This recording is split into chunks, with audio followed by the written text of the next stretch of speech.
함께 하시는 모든 분들에게 우리 주님을 높이고 기뻐하는 주의 은혜가 가득하기를 주의 이름으로 기원합니다. 아멘. 이 공무원 시험을 대비하는 그런 학원에서 국제법을 공부하는 학생이 모의고사를 칩니다. 시험 문제 하나가 딱 나왔는데 영어로 SALT, salt, 이것이 무엇이냐라는 문제가 나왔습니다. 정답은 전략무기 제한협정인데 이 학생은 자신 있게 소금이라고 썼습니다. 학원 강사가 시험 감독을 하면서 이렇게 지나해 보는데 소금이에요. 그래서 잘 봐, 대문자다 그랬더니 그 친구 아주 굵은 소금 그렇게 썼답니다. 늘 소금기가 몸에 배어있는, 그러면서도 유럽 세계를 위협하고 호령했던 이 스칸디나비아 바이킹족들, 그들이 예수를 믿고 십자가가 그려진 그런 국기의 나라가 된 것은 이 세계 선교사의 놀라운 사건이고 기적입니다. 이 바이킹이라는 말은 스칸디나비아 반도 그의 남쪽 해안이 아주 우푹 들어가 있는데 바로 그 움푹 들어간 그 만이 비크베이, 비크만이라고 합니다. 거기서 바이킹이란 말이 이제 유래되었다는데요. 오늘날의 스웨덴, 노르웨이, 덴마크 이 3개국들이 바로 스칸디나비아 바이킹족들의 원 그 나라입니다. 유럽 사람들은 그들이 유럽의 북쪽에 있다 해가지고 북쪽 사람, 노르만이라고도 그렇게 이제 불렀는데, 이 바이킹들에게는 노략질하는 것, 약탈하는 것과 그들이 살아가는 생업에 구분이 없었습니다. 바이킹들은 워낙 순식간에 접근을 해서 약탈을 하고 그런 다음 빠르게 퇴각을 하는데, 테러리스트로 말한다면 이런 테러리스트가 없을 정도로 유럽을 진동했고 유럽 사람들에게 공포의 대상이 되었습니다. 그래서 그들이 이 바이킹의 침탈이 얼마나 극심했는지 남유럽 사람들은, 바이킹이 활약할 때 그 남유럽 사람들은 기도할 때면 심지어 식사 기도 시간에도 주님, 오늘도 저희를 북방 저 야만인들 바이킹들로부터 보호하여 주옵소서. 그들의 식사 기도에 남쪽에 이태리니 무슨 남쪽에 있는 사람들도 그런 기도를 했다는 겁니다. 얼마나 그들이 불예측성으로 쫓아와서 달려들어 빼앗아갔는지 이루 말할 수가 없었다는 거예요. 그런 무서운 해적의 나라에 복음이 들어가니 참 엄청난 변화가 일어나기 시작했습니다. 지금부터 1000년 전 노르웨이 바이킹 수장이었던 올라프 하랄손이라는 자가 유럽을 호령했습니다. 그는 심심찮으면 그는 이 스칸디나비아 반도 쪽에서 영국으로 수시로 건너 들어가서 영국에 있는 식량, 보물들을 수시로 약탈해 가지고 왔어요. 그런데 이 과정에서 바이킹 수장 올라프가 영국 현지인이 전도를 받고 예수님을 구주로 영접했습니다. 그 다음부터 그는 그의 나라 노르웨이를 복음의 땅으로 만드는 것을 그의 필생의 사명으로 여겼습니다. 해서 그는 그의 고국 노르웨이로 복귀한 다음 작은 왕국들을 통합하는, 통일하는 대장정에 돌입하면서 아주 특이한 방법으로 전도를 했는데요. 적장의 목에 칼을 딱 들이댄 다음 세례를 받는다면 살려주겠다, 세례를 거절하면 죽이겠다, 둘 중에 하나 양가 태기를 합니다. 많은 부족의 왕들이 올라프의 그런 위협에 굴복합니다. 그래서 강제로 세례를 받습니다. 족장이 세례를 받으니 부족원들도 함께 세례받고 예수를 믿습니다. 이렇게 하여 노르웨이 전체가 그리스도교로 돌아옵니다. 소위 오늘날의 집단 개종이라는 바로 매스 컨버전이 일어났습니다. 이렇게 해서 차근차근 노르웨이가, 스웨덴이, 덴마크가 복음의 땅이 되었습니다. 시간 한 500년 흘러가서 16세기 루터의 종교개혁이 일어났을 때 유럽 땅에서 루터의 복음을 제일 빨리 받아들인 나라가 이 북방 3개국 스웨덴, 노르웨이, 덴마크였습니다. 그래서 이 나라의 국교가 루터교 기독교입니다. 그리고 이 나라는 법으로 이곳에 있는 루터교 목회자들에게 국가에서 봉급을 줍니다. 그것도 아주 고액의 연봉을 줍니다. 뿐만 아닙니다. 각 도의 각 지방의 최고의 지도자는 그 지방의 도지사가 아니라 그 지방의 루터교 최고 감독 목사입니다. 그러니 참으로 얼마만큼 어마어마한 그 기독교의 위세를 우리가 알 수가 있습니다. 이 나라의 인구는 별로 많지가 않습니다. 스웨덴이 한 1,000만 명, 노르웨이, 덴마크가 한 500만 명 정도 됩니다.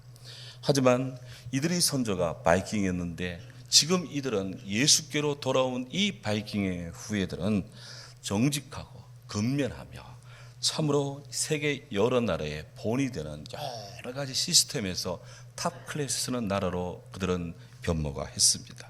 사회복지시설은 세계 최고의 수준을 유지합니다. 노르웨이는 인구 비례 선교사를 제일 많이 보내는 나라가 되었습니다. 정부 예산의 해외 원조 비율보다도 일반인에 의한 교회에 의한 해외 원조 비율이 세계 탑 클래스 나라가 노르웨이입니다. 세계에서 가장 권위 있는 노벨 평화상을 노르웨이가 줍니다. 그 외에 학문에 관련된 노벨상은 다 스웨덴에서 줍니다. 스웨덴, 노르웨이, 덴마크 이 세 나라는 각각 다 국기에 십자가가 그려져 있습니다. 그 유럽 지도를 펴놓고 어디를 여행 갈까? 하도 나라가 많으니 어디부터 갈까? 어디 가면 가장 복음적인 것을 볼 수 있을까? 이렇게 생각되는 분이 있다면 십자가 그려진 나라를 찾아가면 가장 유럽적이고 가장 선진화된 나라를 볼 수 있다. 그렇게 말하는데 복음의 위력입니다. 이들은 바이킹 시절에는 사람을 인신제사로 드렸습니다. 그들이 출전할 때마다 사람을 그들이 신에게 제물로 드렸던 그들이었습니다. 오늘의 시각에서 보면 야만인들입니다. 이렇게 무식할 수가 없습니다. 전쟁을 할 때도 유럽의 기사는 칼을 가지고 싸우는데 바이킹들은 도끼를 들고 싸웁니다. 어마어마한 이런 전투력입니다. 하지만 그들이 예수 그리스도의 복음을 받아들이고 나서 그들은 신앙으로 구축된 좋은 사회, 정직한 사회, 복된 나라가 되었고요. 정말 사람을 구원하고 긍정적인 변화를 일으키는 모델 케이스로 작용을 합니다. 복음 전도, 선교가 중요한 이유입니다. 오늘 우리는 예수님께서 두로와 시돈으로 나가셔서 복음을 전하는 소위 해외 선교하는 장면을 오늘 우리는 성경에서 봅니다. 참고로 동일 문화권에서 복음을 전하는 것을 전도라고 하고 타 문화권에서 복음을 전하는 것을 선교라고 합니다. 오늘 교회진흥원에서 우리 주일 오후에 우리 교육을 받고 전도 실습을 할 건데 선교 실습이 아닌 전도 실습이라고 합니다. 왜? 안동이라는 동일 문화권에서 복음을 전하기 때문에 그렇습니다. 성경에 따르면 우리 예수님은 해외를 빈번히 다니지는 않았습니다. 물론 시대가 그랬겠습니다만 우리 예수님은 크게 2번 정도 해외를 나간 적이 있습니다. 첫 번째는 아주 어렸을 때, 태어나자마자 얼마 되지 않았을 때 헤롯이 자기를 대적하는 메시아가 태어난 것을 알고 2살짜리 이하 어린 사내 아이는 다 죽이겠다고 군병을 보내서 설치될 때 주의 천사가 요셉과 마리아를 긴급히 깨워서 아기 예수 데리고 빨리 애굽으로 피난 거라. 그렇게 해서 예수님은 어린 시절 얼떨결에 엄마 아빠와 함께 애굽에 가서 해외 체류 기간이 한 3년 정도 되었던 적이 있습니다. 그리고는 성장해서 지금 하나님 나라 복음을 전하는 이 공생의 절정의 때 오늘 마태복음 15장 이 본문에서 예수님이 두로와 시돈이라는 지역으로 가서 복음을 전합니다. 두로와 시돈은 오늘날의 레바논에 있는 작은 항구 도시들인데요. 예수님 때는 지금은 쇠한 그런 때였지만 역사를 거슬러 올라가면 두로와 시돈은 역사 속에 어마어마한 그런 전력을 가진 대단한 도시 국가였다는 것을 우리는 봅니다. 살펴보면 성경에서 이 두로와 시돈이라는 말이 나온 것은 굉장히 오래됐는데 특별히 창세기 10장 15절에 노아의 세 아들 가운데 셈, 함, 야벳 셈, 함, 야벳 바로 그 함의 아들이 가나안 그 가나안의 장남이 바로 이 시돈입니다. 그러고 보면은 역사가 어마어마하게 오래된 그런 이 족속이에요. 출애굽의 영웅 모세께서 이스라엘 백성들을 쭉 끌고 가나안을 이제 들어갑니다. 가나안 목전에서 땅을 배분합니다. 그때 오늘날의 이 드로와 시돈 이쪽 지역을 스불론 지파에게 이쪽에 땅을 분배해 주면서 모세가 축복하고 예언을 합니다. 스불론이여, 너는 밖으로 나감을 기뻐하라. 바다의 풍부한 것과 모래에 감춰진 보배를 흡수하리로다. 신명기 33장 18절 19절에서 이런 축복 예언을 하는데요. 이 모세의 축복 예언대로 시돈 사람들은 시돈 앞바다에 있는 모래, 그 바다로부터 엄청난 부를 그들은 얻게 됩니다. 그들이 이 바다 앞에는 뿔고동이라는 것이 아주 많이 이렇게 산란해 있었는데, 바로 당시 왕족들이나 혹은 귀족들이 아주 붉은 자주색 그런 그 비단 옷을 입을 때 그 염료가 되는 것이 바로 뿔고동에서 나옵니다. 그래서 그들은 그것을 채집해서 그거를 가공해요. 자주색 옷을, 이 염료를 만들었고, 이걸로 옷감을 만들었으면 정말 아주 고가에 이렇게 팔렸습니다. 솔로몬이 입었던 옷도 이 옷을 입었다고 합니다. 그렇게 해서 고소득을 창출했어요. 뿐만 아닙니다. 시돈 해변에 널려 있는 모래에서 규석 성분을 추출해냅니다. 그걸 가지고 고가의 유리 제품을 만들어서 또 다른 부를 창출해냅니다. 이 시돈이었습니다. 이 시돈에서 남쪽으로 40km 떨어진 곳에 두로라고 하는, 타이르라고 하는 두로가 있는데요. 이 두로 또한 시돈과 함께 눈부신 경제 번영을 부과합니다. 근데 이 그리스 역사가 헤로도투스에 따르면 이 두로의 역사가 얼마나 됐냐? 공식적으로 BC 2800년도에 이 두로라는 도시가 세워졌는데, 지금으로부터 따진다면 대략 한 4800년 된 도시 역사를 가지고 있습니다. 우리 안동이라는 도시 역사가 얼마나 되겠습니까?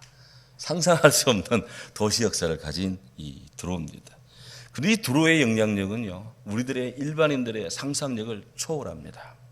두로는 북아프리카, 대서양, 아이슬란드까지 무역을 했으며, BC 814년도에 오늘날 아프리카 튀니지에 그들의 식민지를 개척을 하고 그곳의 이름을 카르타고라고 이름을 붙였습니다. 많이 들어보셨죠?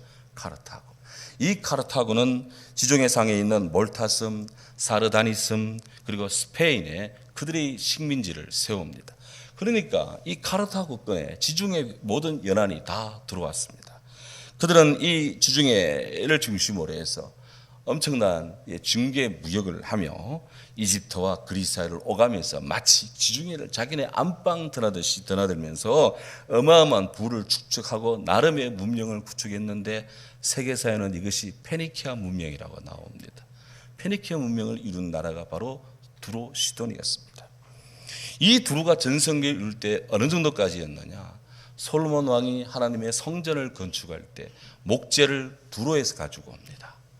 두로에서 바다로 해서 해변가로 오면 텔아비브 요파 쪽에서 이스라엘 일꾼들이 그 나무를 끌고 내륙으로 갖고 와서 예루살렘 그 높은 산지에 하나님의 성전을, 그의 왕궁을 지었는데요. 솔로몬의 건축가들은 이 두로 땅에서 백향목을 마음껏 가져다 썼고, 또한 두로 왕은 그 나라의 1급 목수들을 솔로몬을 위해서 무한정으로 지원을 해 주었습니다.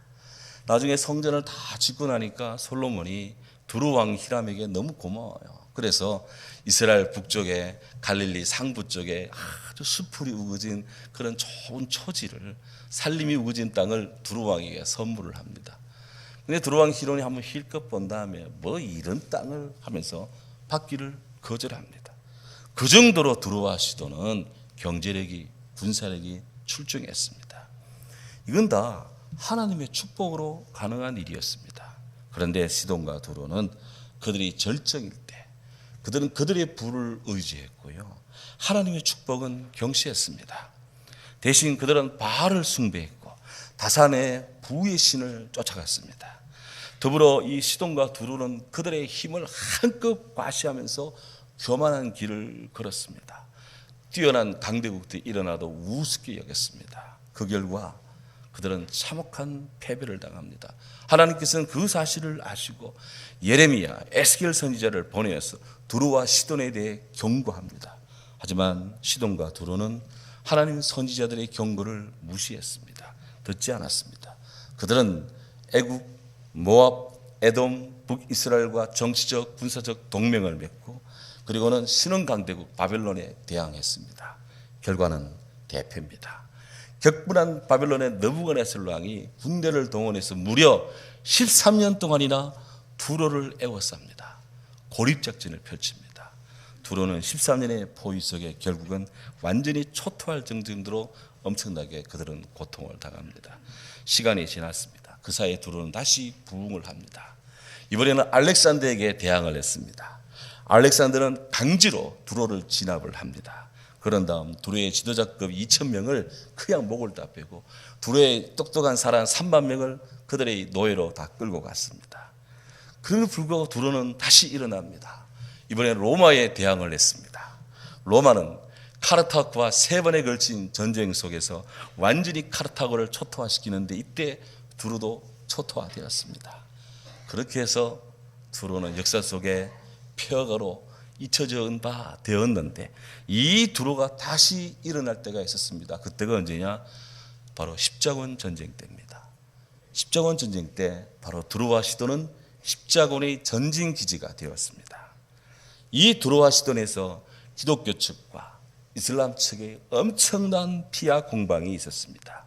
무지무지한 사상자가 나는 그런 전투를 치르면서 이렇게 역사가 진행이 되었는데요. 그 덕분에 오늘날의 두로와 시돈에 있는 레바논은 아랍 사람들 가운데 가장 기독교가 왕성한, 지금도 레바논에는 기독교인들이 제일 많은 그런 도시국가로 오늘날에도 서 있습니다. 이것이 바로 두로의 역사의 한 어떤 일람인데요. 이스라엘 입장에서 두로와 시돈은 참 사랑하며 때로는 증오하며 이렇게 사랑과 미움이 교차되는 애증의 관계였다. 어쨌든 두로는 한때 세계 문명을 주도하는 선진 그룹이었습니다. 하지만 예수님 당시는 가난과 모멸의 대명사로 전락해진 그런 처지였습니다. 바로 예수님께서는 그러한 두로와 시돈으로 복음을 전하러 가셨습니다. 상한 갈대를 꺾지 않고 꺼져가는 등불도 끄지 아니하시는 우리 주님이시기 때문입니다. 그래서 두로를 방문했습니다. 오늘 22절에 따르면 예수님이 두로에 딱 들어갔을 때 가나안 여인 하나가 그 지경에서 나와서 예수님 향해 소리를 질렀다고 오늘 성경은 말합니다. 이 가나안족은 두로와 시돈이 페니키아라는 문명권에 복속되기 전에 아주 고대 명칭입니다. 마가복음 7장 26절에는 예수께로 나온 이 여인이 수로보니게 여인이었다 이렇게 표현합니다. 수로보니게, 우리말로는 수로보니게 이렇게 되어 있는데요. 영어 성경에 보면 시리안 페니키아 이렇게 되어 있습니다. 그러니 이 여인은 바로 그녀의 혈통이 시리아에 거주하는 페니키아 사람이었다. 고대로 쭉 올라가면 두로와 시돈 사람인 거예요. 과거에는 한때 잘 나갔던 정말 부의 상징인 그런 사람인, 그런 지역 사람인데 지금은 모두에게 지배를 받는, 탄압의 패압받는 그런 슬픔의 땅입니다. 그러한 여인이 예수께로 나와서 지금 소리를 지릅니다. 성경에는 이 여인이 누구였는지 이름이 나오지 않습니다. 그런데 2세기 교부였던 클레멘트라는 교부의 글에 보면 이 가나안 여인의 이름이 유스타이고요. 그녀의 딸이 베레니케입니다. 지금 가나안 여인 유스타가 예수님께 나와서 주 다윗 자손이여 나를 불쌍히 여기소서, 내 딸 베레니케가 흉악하게 귀신 들렸습니다. 이렇게 예수님께 딸의 문제를 아뢰고 있습니다. 그녀는 예수님을 보고 주 다윗 자손이여, Lord, Son of David, 주 다윗 자손이여, 이렇게 우리 주님을 칭하합니다. 여인이 이 예수님에 대한 이 칭호를 보면서 성경학자들은 아니 이곳에 벌써 예수 그리스도에 대한 복음이 전해지고 이 여인이 예수님을 그냥 예수님 주님이 아니라 주 다윗 자손이여, 예수님이 그의 주고 이 예수님이 구원의 이 메시아라는 것을 이들이 알고 있었다는 말이냐, 깜짝 놀랄 정도의 호칭을 지금 하고 있습니다. 놀랍게도 우리가 의식하지 못하는 지금 이 순간에도 복음은 이렇게 계속해서 곳곳으로 세계 땅끝까지 전거되고 있습니다. 우리들도 오늘 21세기 이 시대의 끝점에서 바로 우리는 이 대열에 우리도 지금 동참하고 있는 줄로 믿습니다. 그 여인은 주님께 나와서 말합니다. 다윗 자손이여, 나를 불쌍히 여기소서. 저를 불쌍히 여겨주세요. Have mercy on me. 나에게 자비를 베풀어 주세요. 그토록 고명한 유대 제사장들, 서기관들은 예수님을 메시아로 알지를 못하고 영접도 안 했지만 유대인들이 손가락질하는 이방인들, 역사 속에 제일 떨어진 민족의 사람이 예수님을 알아보고 그에게 주님께 구원을 요청하고 있습니다. 그는 자기 딸의 문제를 주께 고합니다. 딸과 어머니의 관계, 어머니와 딸의 관계, 가장 완전한 사랑의 관계라고 이야기를 합니다만은 그 속사를 들여다보면 이 관계도 그리 쉬운 관계는 아닙니다. 왜냐하면 딸이 나처럼 살기를 원치 않는 엄마, 지칠 줄 모르고 나에게 간섭하는 엄마, 그 엄마를 싫어하는 딸, 이 양자가 세상에서 가장 아름다운 이 사랑의 끈을 유지한다는 것은 정말 갈등 속에 다시 사랑으로 봉합되고 다시 이해하고 또 능히 사랑으로 극복해 가는 놀라운 생의 드라마, 참 인생의 아름다운 관계이기 때문에 그렇습니다. 국적을 물어나고 엄마와 딸은 이런 관계입니다. 이 가나안 여인은 지금 고통당하는 자기 딸, 그 딸의 고통과 엄마의 고통을 동일시하고 있습니다. 세계 모든 부모가 다 똑같을 거예요. 해서 애끓는 심정으로 예수님의 자비에 호소합니다. 제 딸이 흉악한 귀신에 들렸습니다. 정의적으로 온전치를 못합니다. 그래서 예수님 한마디도 대답지 않습니다. 보다 안 됐든지 옆에 지켜보던 제자들이 예수님께 조언합니다. 주님, 그 여자가 뒤에서 저렇게 소리를 지르오니 그를 보내소서. 주님, 못 고치겠다 해서 집에 가라 하든지 아니면 빨리 고쳐서 집에 보내든지, 시끄러워 못 살겠습니다.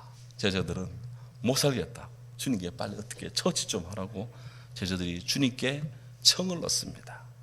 그때 주님께서 딱 제자들과 사람들을 딱 본 다음, 나는 이스라엘 집의 잃어버린 양 외에는 내가 보냄을 받지 않았다. 알듯 모르듯한 말씀을 하십니다. 완곡하게 그녀의 청을 거절한 듯한 말씀을 지금 하고 있습니다. 이 말을 딱 듣던 이 여인이 실망하며 집으로 돌아갔느냐? 아닙니다. 오늘 성경에 보면 다가와서 예수께로 다가옵니다. 와서 주님께 절을 합니다. 이 절한다는 말은 달리하면 예비하며 라는 뜻도 돼요. 저는 성경에 보면 가끔씩 번역이 21세기 이런 번역이 마음에 안 들 때가 있습니다. 차라리 이걸 절하면을 빼고 허리 굽혀 인사하며 예배하는 주님을 이렇게 여쭈었다, 이렇게 번역을 하면 우리 한국 사람들이, 현대인들이 좀 알아듣기가 더 쉬울 것인데, 어쨌든 예수께 다가와서 절을 합니다. 예배합니다. 그러면 저요 저를 도우셔서 기도합니다. 강력하게 외쳤습니다. 그때 주님은 더 모를 이야기를 합니다. 자녀의 떡을 취해서 개들한테 던지기 마땅치 않다, 그렇게 말합니다. 지금 아들 딸들이 잘 먹고 있는 떡을 밥을 빼앗아 가지고 개한테 주느냐? 못 준다. 그런 식으로 청을 거절한 것이 보입니다. 그때 여인이 다가서며 말합니다. 주여, 옳소이다마는 개들도 제 주인의 상에서 떨어지는 부스러기를 먹고 삽니다. 저에게 온전한 은혜가 아니라도 부스러기 은혜라도 주옵소서. 파편의 은혜라도 주옵소서. 찌꺼기라도 주옵소서. 남는 거 없습니까? 12광질이 남은 그 은혜라도 주십시오. 식은 밥이라도 주십시오. 예수님께 그렇게 지금 구하는 겁니다. 그녀는 낮아지고 낮아집니다. 자신을 개로 여깁니다. 강아지로 여깁니다. 그러면서도 그 개를 사랑하는 주인의 자비를 구합니다. 로마서 9장 3장 29절에 성경은 말합니다. 하나님은 다만 유대인이 하나님이시냐? 또한 이방인이 하나님은 아니시냐? 진실로 이방인이 하나님도 되시느니라. 아멘. 가나안 여인, 유대인들이 이방인이라고, 유대인들이 인생에 있어서 별로 흥미가 없다고, 재수 없다고 여기는 그런 여인이었습니다. 그것도 병든 딸을 둡니다. 그냥 병이 아닌 정신병이 걸려 있습니다.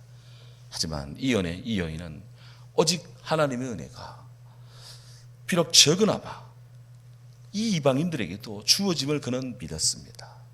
주께로부터 부스러기 은혜라도 받으면 그는 행운이요 축복이라고 고백합니다. 해서 이 여인은 여호와 이스라엘 하나님이 이스라엘만 사랑하는 것이 아니라 이방인들도, 자기와 같은 여인들도 사랑하시는 열방의 하나님이시니 하나님께서 수고하고 무거운 자 다 내게로 오라, 내가 너에게 쉼을 주겠다는 그 은혜를 지금 주님께 구하고 있습니다. 주님은 그녀를 계속해서 보셨습니다. 그리고 끝까지 주님의 이 도움을 갈망하는 그 여인의 믿음을 보셨습니다. 해서 오늘 말씀합니다. 여자여, 내 믿음이 크도다. Woman, you have a great faith. 넌 아주 큰 믿음을 가졌구나. 내 소원대로 되리라. Your request is granted.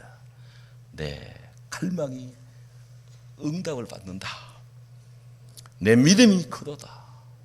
주님은 그 여인에게 믿음을 평가했습니다.